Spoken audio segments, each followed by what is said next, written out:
দিদি এদিকে কাজ সারছে, মোচাটা কিভাবে কাটি একটু দেখিয়ে দিন না। হা কপাল, এত বড় ধাড়ি মেয়ে হয়েছে এখনো মোচা কাটতে পারো না? তোমার মামি তাহলে একদিন কি শিখিয়েছেন তোমাকে?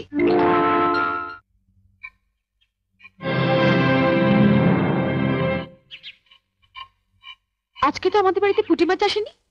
এই পুঁটি মাছ এলো কোত্থেকে? লতিকাদের বাড়িতে আজ কাজের মেয়েটা আসেনি, ওগুলো কাটতে দিয়ে গেছে। ওর নাকি আজ ঠাকুর এসেছে, সে নাকি পুঁটি মাছ খেতে খুব ভালোবাসে। এদিকে তোমার অসুস্থ ছেলে খিদের জ্বালায় কাঁদছে, আর তুমি লতুর ঠাকুরপোকে পুঁটি মাছ খাওয়ানোর জন্য। সব কথাতে এভাবে হেসো না তো। ওঠো ওঠো বলছি।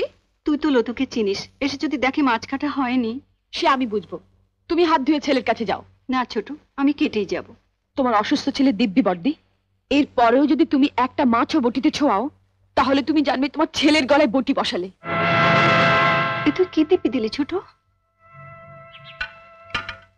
ওঠো ওঠো বলছি, এসো।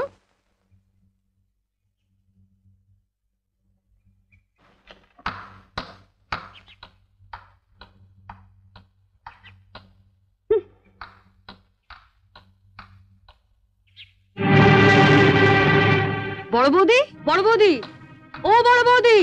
বড় বৌদিকে কেন? দরকার আছে। কি দরকার আগে আমাকে বলো। তোমায় কেন বলবো? দরকারটা আমার ওর সঙ্গে। দাঁড়াও, সাগরে পৌঁছতে গেলে তোমাকে যে আগে এই ছোট নদীটা পেরোতে হবে ঠাকুরজি। সাগর? আজ আমিও দেখব ওই সাগরে কত জল আছে। কি রে লতু, কি হয়েছে? এত চেঁচামেচি কিসের? দেখো না মা, কতদিন বাদে আমার ঠাকুরপো এলো, বলে একটু পুঁটি মাছ খাবে।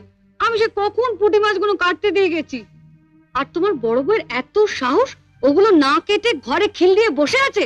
আমি বড়দিকে মাছ কাটতে বারণ করেছি। তুমি বারণ করেছো? হ্যাঁ। কেন? মা, আমরা বাঙালি ঘরের মেয়েরা বিয়ের পর অনেক আশা নিয়ে স্বামীর ঘর করতে এসে ঝিয়ের কাজ করি, এটা আমরা মেনে নিয়েছি।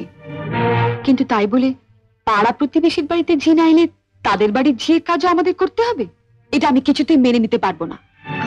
তা লতু পুঁটি মাছ কাটতে পারে না বলেই না? সে কি মা, আপনার মেয়ে পুঁটি মাছও কাটতে পারে না? সেদিন আমি মোচা কাটতে পারিনি বলে আপনি বলেছিলেন এত বড় ধাড়ি মেয়ে হয়েছো, এখনো মোচা কাটতে শেখোনি? তোমার মামি তোমাকে একদিনে কি শিখিয়েছেন? তা মা, আপনার মেয়ে তো কম ধাড়ি হয়নি, এখনো পুঁটি মাছ কাটতে শেখেনি। আপনি কি শুধু ওকে কলাবাজি করতে শিখিয়েছিলেন? শুনলে মা, শুনলে? ঠাকুরপুকে যখন পুঁটি মাছ খাওয়ানোর এতই শখ, তখন মার কাছ থেকে পুঁটি মাছ কাটাটা শিখে নিলেই পারো। আর মাও যদি পুঁটি মাছ কাটতে না জানেন, তুমি রোজ বিকেলে আমার কাছে 4টে করে পুঁটি মাছ নিয়ে আসবে। আমি তোমাকে শিখিয়ে দেবো বটিতে ঘষে ঘষে পুঁটি মাছের ছাল কিভাবে ছাড়াতে হয়।